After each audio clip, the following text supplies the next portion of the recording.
South ఇండియాలోని అతి తక్కువ ధరలకి రత్నాలనందించే ఏకైక సంస్థ 6JVR.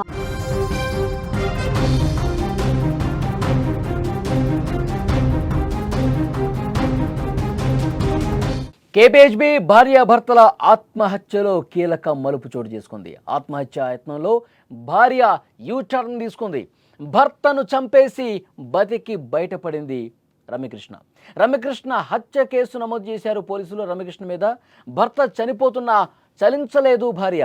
10 గంటల పాటు సైలెంట్గా ఉంది రమ్యకృష్ణ. అప్పుల బాధతోనే ఈ దారుణమా? దీని వెనకాల ఇంకే ఉంది? భార్య మాటలను పోలీసులు ఇంకా నమ్మడం లేదు. సాంకేతిక ఆధారాల మీద పోలీసులు ఫోకస్ పెంచారు. హైదరాబాద్లో సంచలనం సృష్టించిన భార్యాభర్తల కేసులో రోజుకొక కొత్త ట్విస్ట్ బయటకు వస్తోంది.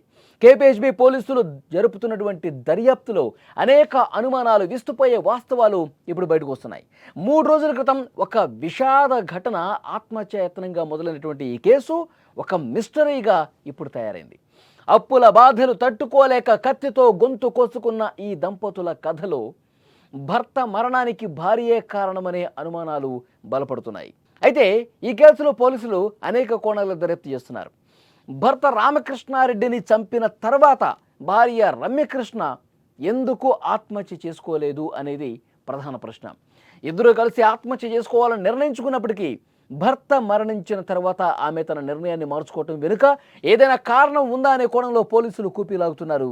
భర్త ప్రాణాలు గాల్లో ఒకవైపు కలిసిపోతుంటే అంబులెన్స్కు ఫోన్ చేయకపోవటం, పోలీసులకు సమాచారం ఇవ్వకపోవటం అనేక అనుమానాలకు తావిస్తున్న పరిస్థితుంది.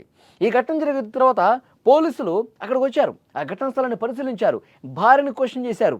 ఏం జరిగింది అని అడిగినప్పుడు, మేము ఆత్మహత్య చేసుకోవాలనుకున్నాం, అప్పుల బాధ ఎక్కువైపోయింది, బతకడమే కష్టమైపోయింది, ఇక చచ్చిపోదాం అని చెప్పి నిర్ణయించుకుని మేము ఈ పని చేశాము. నేనే నా భర్త గొంతు కోశాను, తర్వాత నేను కూడా చచ్చిపోదాం అనుకున్నాను, కానీ నాకు ధైర్యం సరిపోలేదు. నా భర్త చనిపోయాడు, నేను కూడా చనిపోదాం అనుకునే సమయానికి నాకు ధైర్యం సరిపోలేదు. నేను గొంతు కోసుకున్నాను కానీ ధైర్యం సరిపోక అలాగే ఉండిపోయాను. ఆ షాక్లో ఇంకా నేను ఉండిపోయాను.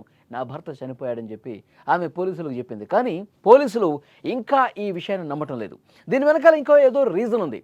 భర్త చనిపోయినప్పుడు నిజంగా కలిసి చనిపోవాలి అనుకున్నప్పుడు భార్య కూడా గొంతు కోసుకొని చచ్చిపోతుంది. కానీ ఎందుకు ఆ విధంగా జరగలేదు? దీని వెనకాల కారణం ఏంటి?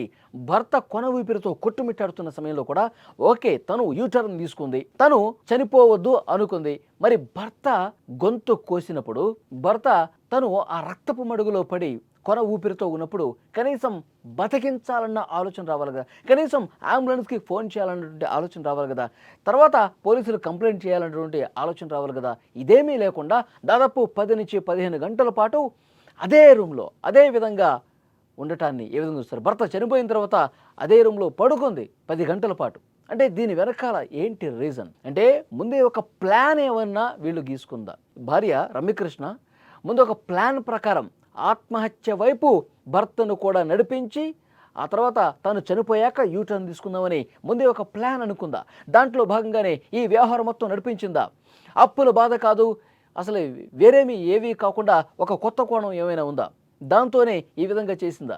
పోలీసులు ఈ కోణాల్లో కూడా దర్యాప్తు చేస్తున్నటువంటి పరిస్థితి ఉంది. ప్రస్తుతం ఆమెకు సంబంధించిన కాల్ డేటా కావచ్చు, ఆమె గత కొన్ని రోజులుగా ఎవరెవరితో మాట్లాడారు, ఆమె కదలికలు గత కొన్ని రోజులుగా ఏ విధంగా ఉన్నాయి అన్నీ కూడా క్షుణ్ణంగా పరిశీలిస్తూ ఉన్నారు. వేరే కోణాలు ఏమైనా ఉన్నాయా ఈ కేసులో ఆరా తీస్తున్నటువంటి పరిస్థితి ఉంది. 4 రోజుల క్రితం జరిగినటువంటి ఈ ఘటన హైదరాబాదులో సంచలనం సృష్టించిన పరిస్థితి. భర్తను దారుణంగా కత్తితో గొంతు కోసి చంపేసి తాను కూడా గొంతు కోసుకున్నట్టు ఏమైనా నటించిందా అన్న కోణంలో దర్యాప్తు చేస్తున్నటువంటి పరిస్థితి ఉంది. కానీ ఇంకా పోలీసులు మేము పూర్తిగా దర్యాప్తు పూర్తయిన తర్వాత అన్ని విషయాలు బయటకు చెబుతాము అని చెప్తా ఉన్నారు. కానీ ఇంకా లోతుగా ఇన్వెస్టిగేట్ చేయాల్సినటువంటి అవసరం ఉందని చెప్తున్నారు. భార్య రమ్యకృష్ణ ఫ్రెండ్స్ ఎవరైతే ఉన్నారో వాళ్ళని విచారిస్తూ ఉన్నారు. అలాగే రమ్యకృష్ణకి సంబంధించిన బంధువులు ఎవరైతే ఉన్నారో వాళ్ళని ప్రశ్నిస్తున్నారు. ఆ ఇంటి చుట్టుపక్కల ఎవరైతే ఉన్నారో రామకృష్ణారెడ్డి సన్నిహితంగా మెలిగేవారు ఎవరైతే ఉన్నారో రామకృష్ణారెడ్డి ఫ్రెండ్స్ కావచ్చు, వాళ్ళ కుటుంబ సభ్యులు కావచ్చు, అన్నీ ఆరా తీస్తున్నారు. ఇద్దరి ఫోన్లు చెక్ చేస్తున్నారు. ఫోన్లో ఉన్న డేటా కూడా పరిశీలిస్తూ ఉన్నారు. ఇంకా ఏదో రీజన్ ఉంది అని చెప్పి పోలీసులు చాలా బలంగా నమ్ముతున్నటువంటి పరిస్థితి ఉంది. వేరే కారణం ఏదో ఉంది అని చెప్పి పోలీసులు ఇంకా ఆ కోణంలో దర్యాప్తు చేస్తున్న పరిస్థితి ఉంది. సో డెఫినెట్గా ఇవన్నీ కూడా బయటకు రావాల్సినటువంటి అవసరం ఉంది. ఇంకా ఆసుపత్రుల్లోనే ఉంది. స్వల్ప గాయాలతో బయటపడ్డ భార్య రమకృష్ణ ఆసుపత్రిలో చికిత్స తీసుకుంటోంది. ఆమె మీద అనుమానం ఉన్న నేపథ్యంలో భర్తను చంపింది కాబట్టి హత్య కేసు ఆమె మీద నమోదయ్యే అవకాశం కనిపిస్తుంది. ఇంకా ఆధారాలు కూడా పూర్తిగా సంపాదించే పనిలో పోలీసులు ఉన్నారు.